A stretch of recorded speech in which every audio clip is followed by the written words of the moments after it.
Shalom, and welcome to our 29th annual Feast of Tabernacles. This is night 7 of It's Time to Make a Choice, Part 1.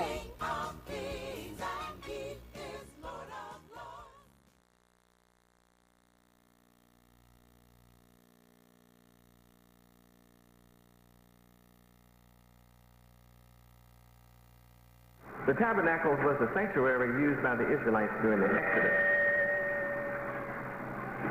And the sanctuary of the temple of Yahweh is the Holy of Holies.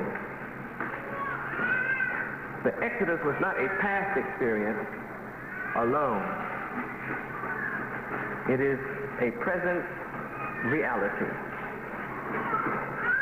We are now at this moment exiting the American mindset.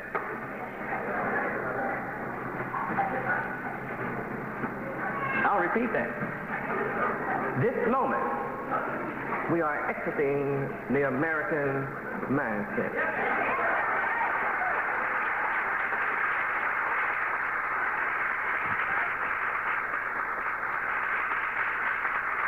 Praise Yahweh. And holiness is the requirement of our freedom. You can never be free without holiness. There is no way. Simply no way. To exit America is to enter into the tabernacle of Yahweh. No other tabernacle is going to save you or protect you or give you freedom and justice and everlasting life. Believe me, all nations that have partaken in the wickedness of America must now make a choice between the principles of America and the principles of Yahweh.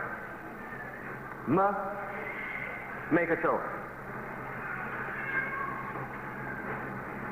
The choice is the mindset of America, which represents a lot of people on this earth, and the mindset of Yahweh.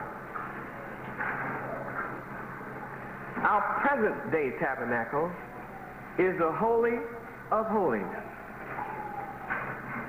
And if you don't know who the Holy of Holies is, and if you don't know who the Ark of the Covenant is, and if you don't know who the tabernacle of Yahweh is, all of them are the Son of Yahweh. And I am here to give you the elements of moral character which we must have in order to continue to exist in America. There is no way for you to continue to exist in America without moral character. No way. I was reading an article in today's newspaper, and the author was saying that because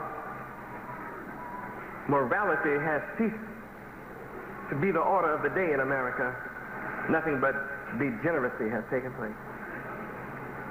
Pure moral decay of the entire society. All of the fabric of America is gone because children are not taught morality. He said it. It's not that we need him to verify what Yahweh is saying. It's just the fact that there are those who can see it. He wrote about it. And I've read articles from other newspapers in other parts of the country that have also read it. And nothing has changed in America. Absolutely nothing has changed.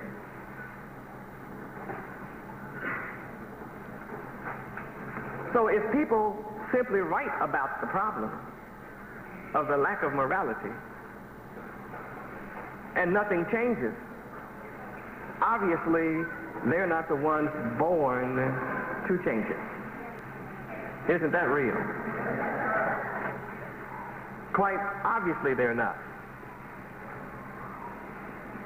Yet, on the other hand, I am bringing about character reformation. I'm actually bringing it about. Character reformation. So I'm not simply saying that this is what's needed in America. I'm doing something about it.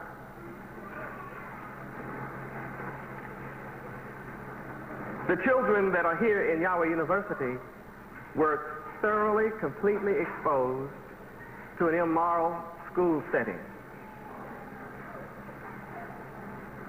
And if they wanted to do better, there were no role models. They couldn't go and group themselves with other moral children. They had no way to know. In fact, peer pressure told them, don't think about trying to find anybody good in school. Just stick with yourself. Just stick with yourself. But the pressure was always on you to be other than good. Always, continually, every day, all day. And when you got home, you had the same pressure from television, whoever you chose to be around as your neighbors and friends. The same thing happened.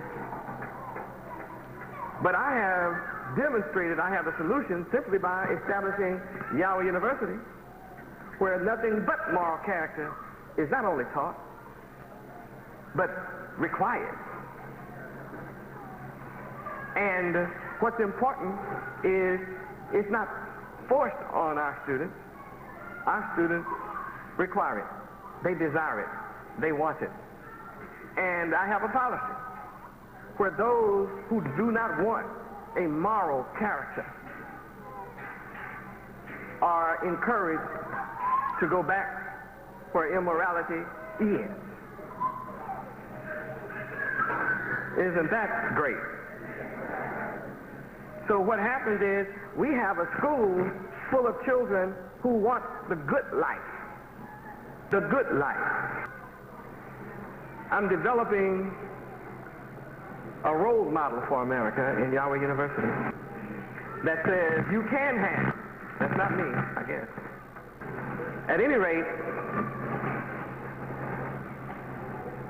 we have children that are born to Yahweh who are growing up in Yahweh University. So the results are astonishing and can only get better. We can only have a greater youth coming forth. And while other people are worried about their schools going down and they can't do anything to change it, our school is going up. And we're doing everything that is required to make it do so.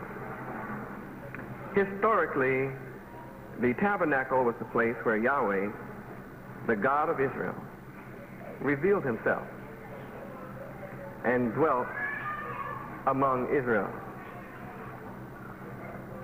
I am the medium through which you receive the instruction. I am the medium through which you receive the will of Yahweh. I reveal the words of Yahweh to you. That's what I do. Let's go to John chapter 16, verse 13. John chapter 16,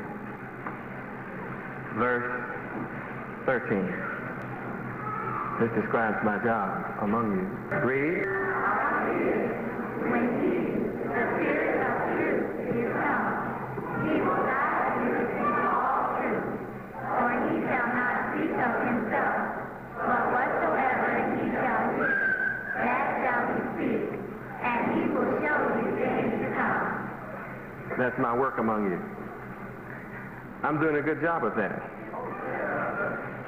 I am the tabernacle, and I repeat to you that I'm the Ark of the Covenant, and I am the Holy of Holies, living in the flesh among you. St. John chapter 1. St. John chapter 1. I'm dwelling with you in the flesh. Verse 14. Read. And the Word was made flesh, and dwelt among us, and we beheld his glory, the glory as of the only begotten of the Father, full of grace and truth. Anyone who wants to deny that I'm in the flesh has to be blind. All of our high holy days, sometimes called festivals, serve as illustrations of how the covenant has operated throughout history. Each event with which our high holy days are associated is therefore constructed in terms of a reciprocal relationship between Yahweh and the people of the earth. His relationship with Israel first, and then the people of the earth. That's the way it works. It works the same as I am with you. I have come to you first.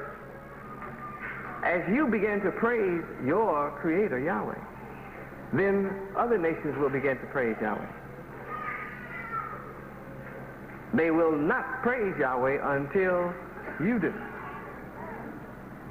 Other nations of the earth will not confess the name Yahweh until you do. The other nations' knees will not bow to Yahweh until your knees bow. Other nations will not glorify Yahweh until you glorify Him.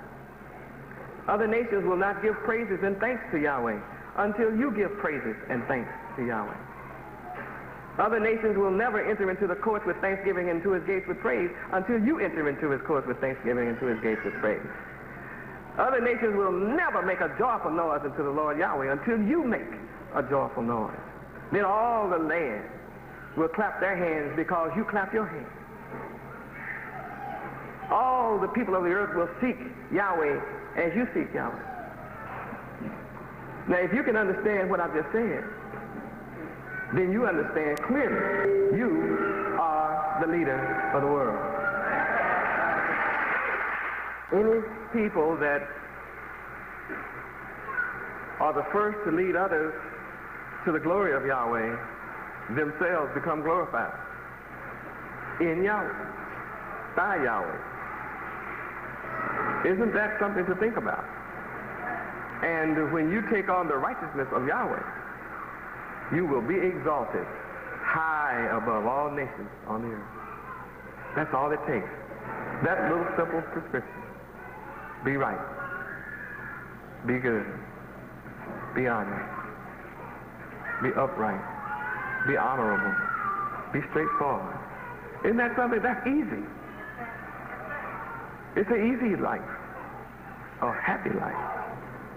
So we are responsible for the earth praising Yahweh. That's our responsibility. And then the earth will follow it. It's just like we're the people who create the high five. The whole world runs around doing the high five. They can't speak English, but they do that. Why? Because you did it. You do the twist. Next thing you know, the whole world is breaking their back, twisting. Why? They know you're the leader.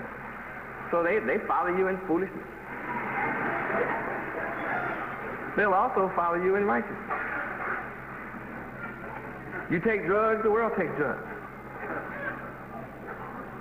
Because they want whatever you want.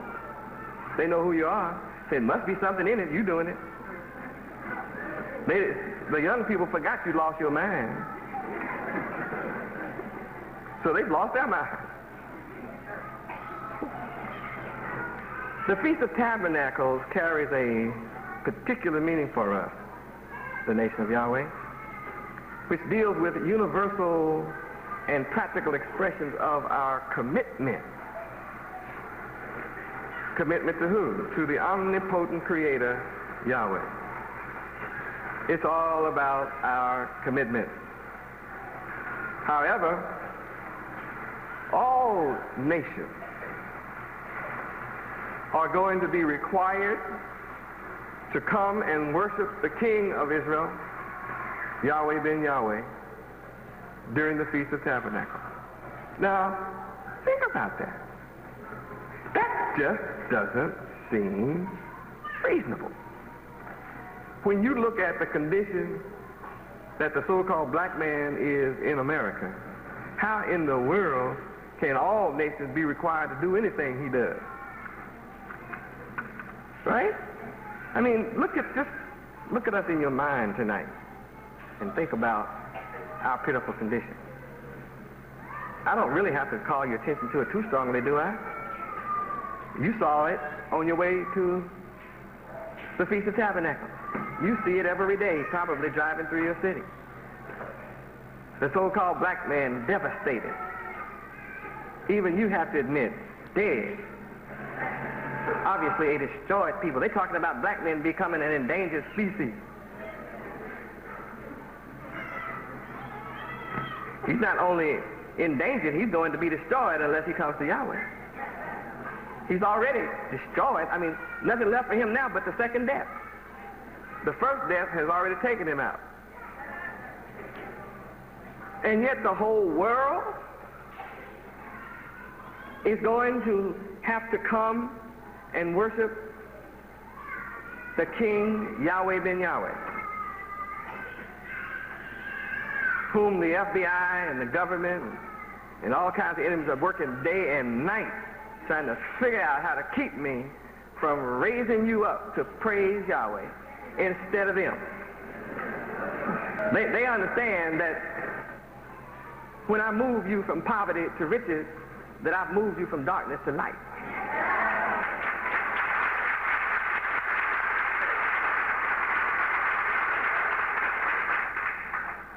The government of America understands better than you where I'm moving when I teach how to move from poverty to riches. And you wonder why they want to stop it? They know that there will be 20,000 people, 16 to 20,000 people there who want to learn how to get out from under their control, under Yahweh's control. That's where I'm going to move them.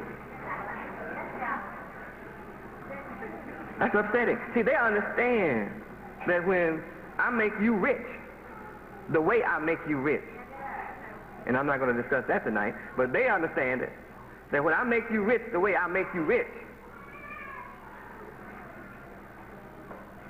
they just lost control of you. You become a power.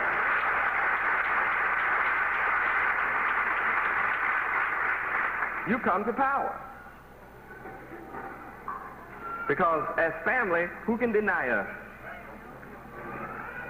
You can be denied as an individual, but we cannot be denied as family.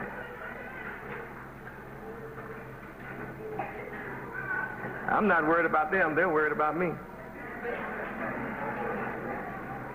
You don't see any frown on my face, but you'll see shaking and trembling when they come around. They need a whole bunch of cars and a whole bunch of stuff just to bring some little old piece of paper. Put it on the wall somewhere. And we ignore them. I mean, we could care less about them. There has to be earth-shaking to them that here's a whole group of people not disturbed about them. Isn't that amazing? I mean, no fear of them. Just none. None. Absolutely zero. I mean, you know, when you come up on a Negro and a black and an African American and they say FBI and they put a little jacket on, got little letters on it, you know, they just get all bent out of shape, through. They are through. Nervous diarrhea. You have to put them to bed, give them sentences. You know, I mean, they are finished. We're not concerned about, you know, every one of those fellas came out of his mother's womb. A little sucker. Every last one of them. What's so special about the little sucker? Something that you should be afraid of? You better be worried about our great, good, and terrible black God, Yahweh.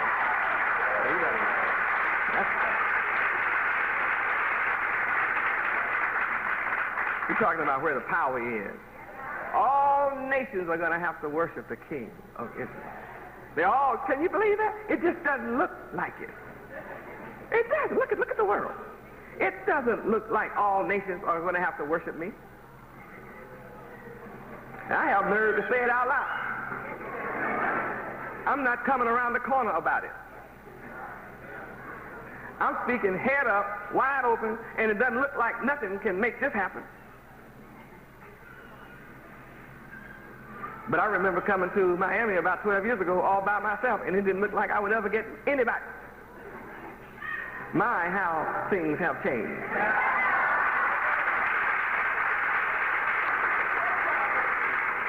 From by myself, a journey to the Miami arena. Now, you know that's something.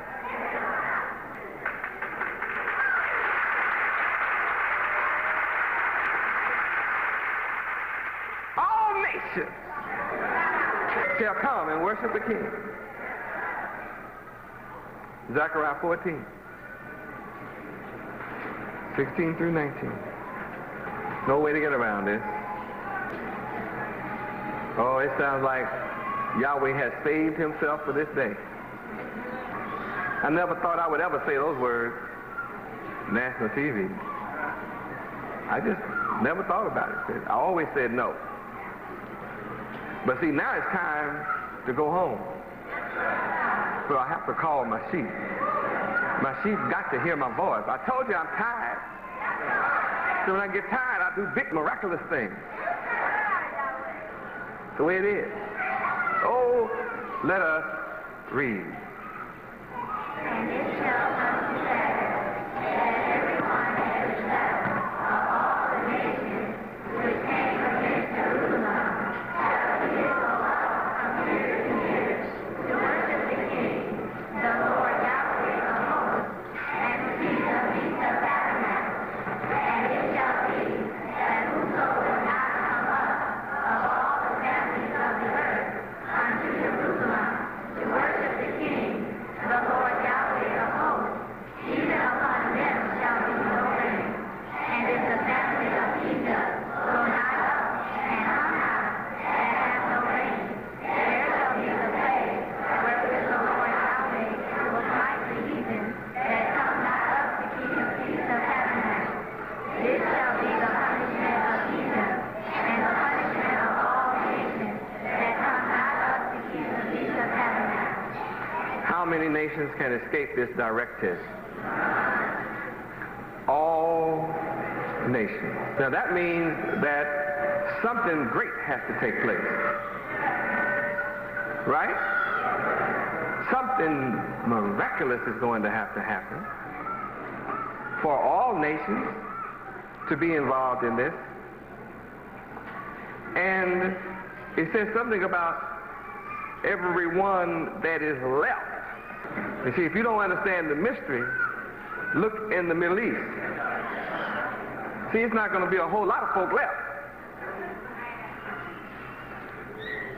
But of all the nations that are left after Armageddon, Armageddon is promised, so it's got to come. I understand they asked Larry King and some other people on TV, do you think that this is the war of Armageddon and people are going over and America, isn't it something we can, he said, there's nothing we can do about it. If it's written in the scriptures that the war of Armageddon is going to happen, there's nothing anybody can do about it. It's going to happen. So what do you want me to do? That's what he said. He's acknowledging he's powerless. That means that the enemy of Yahweh knows that he doesn't have long. He just doesn't have long. And he's getting real frantic about that. He's telling his boys dig in, and then on the other hand, they're talking about strikes, and it's not going to be easy. It's going to be like the Bible says. That's what it says. And we've read in the Bible what's going to happen to their eyes and their tongue and the flesh on their body, right? You read it in verse 12, didn't you? Want to read it again? Yeah, read verse 12 again. Read. And this shall be the plague wherewith the Lord Yahweh will smite all the people that have fought against Jerusalem. Their flesh shall consume away while they stand upon their feet, and their eyes shall consume away in their holes, and their tongue shall consume away in their mouth. While they stand on their feet before their bones can hit the ground. Their eyes will be gone. Their tongues will be gone. The flesh on their bodies will be gone. And of all of them that are left, I think they'll probably be glad to come and worship me, the King of Israel. And there's a reason this is going to happen. The interrelation of the festivals of Yahweh is most important in understanding the meaning of each of them. They are interrelated. Each prescribed feast carries its own distinct meaning, though each culminates with the purpose of bringing man, especially Israel, into a closer relationship with Yahweh. Each feast also causes us to remember all of the miracles that took place at the hand of Yahweh, the miraculous things which Yahweh has done for us in times past. The feasts remind us of the miraculous things Yahweh is doing for us right now. In each instance of where our enemy comes up against us, Yahweh always reaches in, as he promised, to protect us. And that his will is never frustrated in behalf of us. All of these feasts keep us conscious of our obligations to Yahweh. Keeps us conscious of our obligation to Yahweh's will, keeping his will. And this will ensure our future with Yahweh. There is no future without Yahweh. We know that. We know our pitiful condition in America without Yahweh. And the whole time we've been in America, it has been a pitiful time. But we still live in America, yet our condition has changed. We still live in America, and you that are coming into the knowledge of Yahweh, receiving the knowledge of Yahweh, and making up your own mind to live the laws of Yahweh, your situation and your circumstance is changing for the better. As you begin to put Yahweh first in your life begins to increase on the positive side in every aspect that you can think of. Thus, you become witnesses that it's impossible to follow Yahweh and not be blessed. You become witnesses that the blessings of the Lord Yahweh do make us rich, and that he adds no sorrow with it. We begin to see that become real in our life. Where do we find that? Proverbs chapter 10, verse 22. Read. The blessing of the Lord Yahweh, it maketh rich, and he addeth no sorrow with it. Praise God. So the Feast of Tabernacles grants us the opportunity to give back to Yahweh that which he has blessed us with. In his mercy, he does not require us to give all back, just a portion. And as we give a portion of it back, he adds to our blessings. Feast of Tabernacles is a time to pay tribute to Yahweh. Not only for what he has done for us in the past, but to ensure that the same abundant blessings occur the following year and the year after and throughout our lives.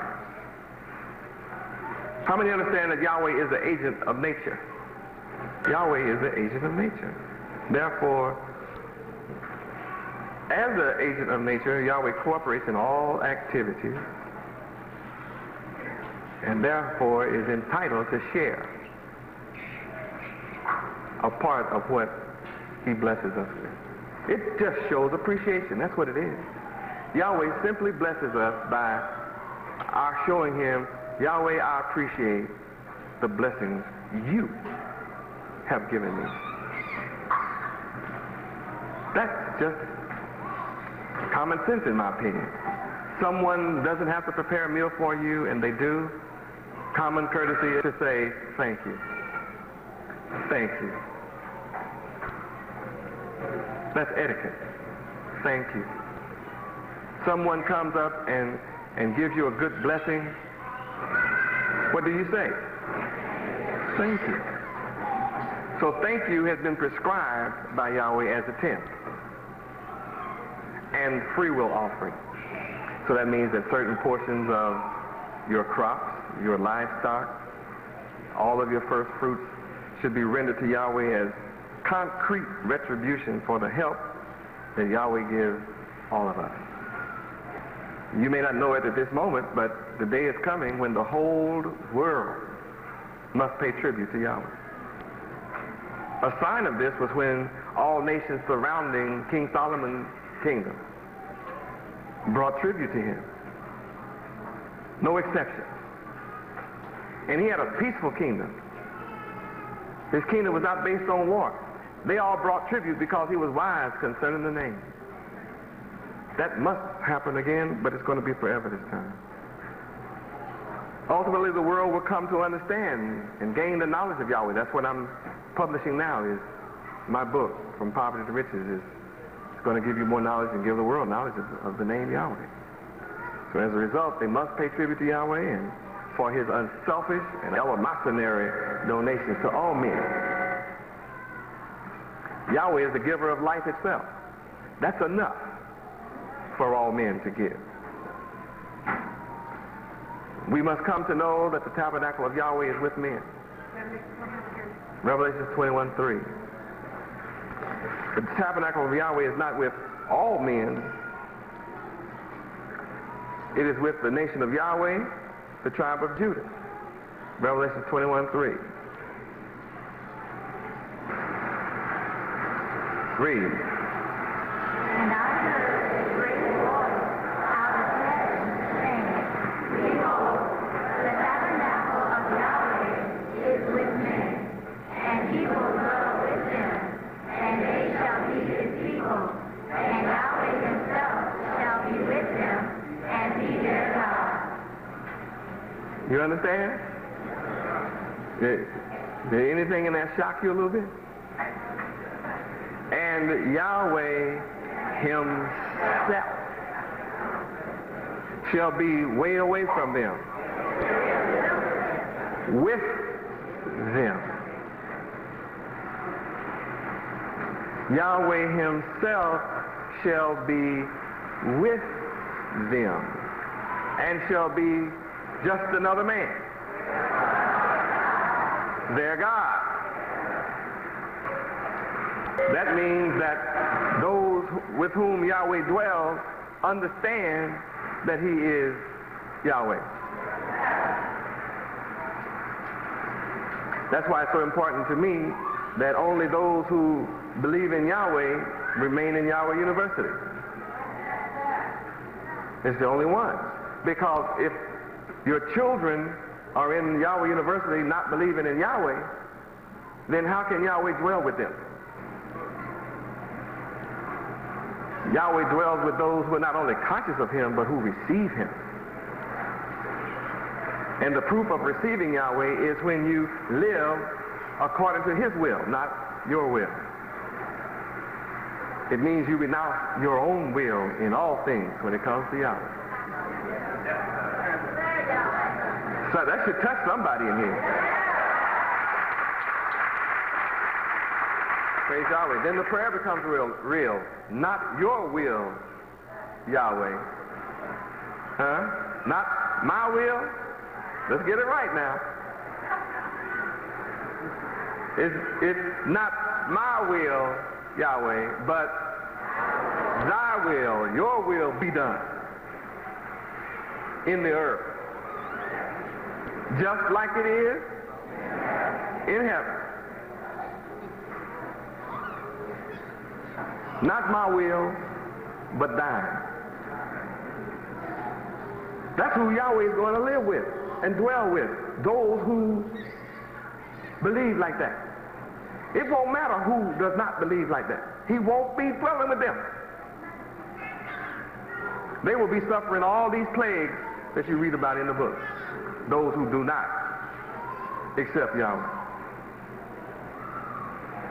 So naturally, New Jerusalem will be where Yahweh dwells, with you that believe and accept and receive and live according to his will. What a wonderful piece of knowledge to know that day is here. And there are those who are upset that it's here. That's not relevant either. See, I just want to bring it up because it means nothing. Those who don't like it are inconsequential. Our strength comes from you who like it.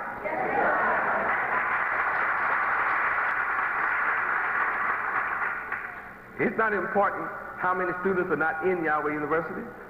What's important is how many are in Yahweh University, because they are the ones who receive the direct blessing from the teachings of Yahweh. You are the ones who receive the blessings of Yahweh because you're the ones who receive. Simply because you receive me. And just think, the creator of heaven promised to be here on earth with you and be your sovereign protector, divine God.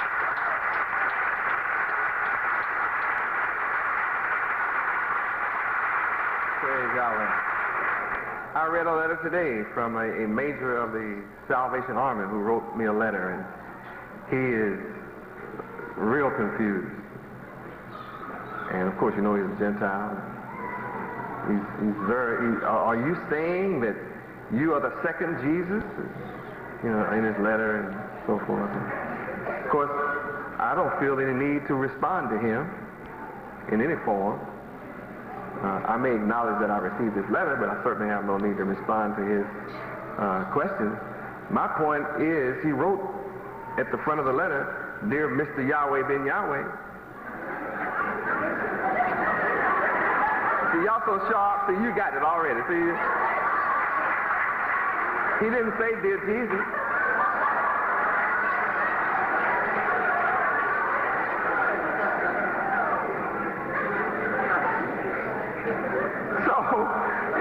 You know, something must be troubling him. My name is clearly Yahweh ben Yahweh. Why is he troubled about me being the second Jesus? I never said I'm Jesus. I said I am Yahweh ben Yahweh. So why is he troubled? What's troubling him? In the first coming, Yahweh ben Yahweh was the Lamb. The second coming, Yahweh ben Yahweh will be the conquering lion. This concludes night 7 of It's Time to Make a Choice, Part 1.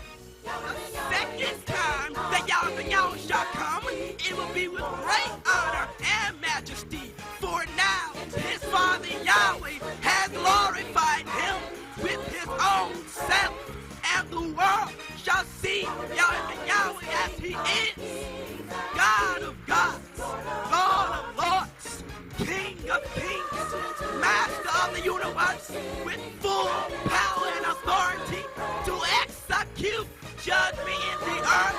We all shall see him ascend the throne, receive the scepter of righteousness and glory on high. So rejoice, rejoice, rejoice.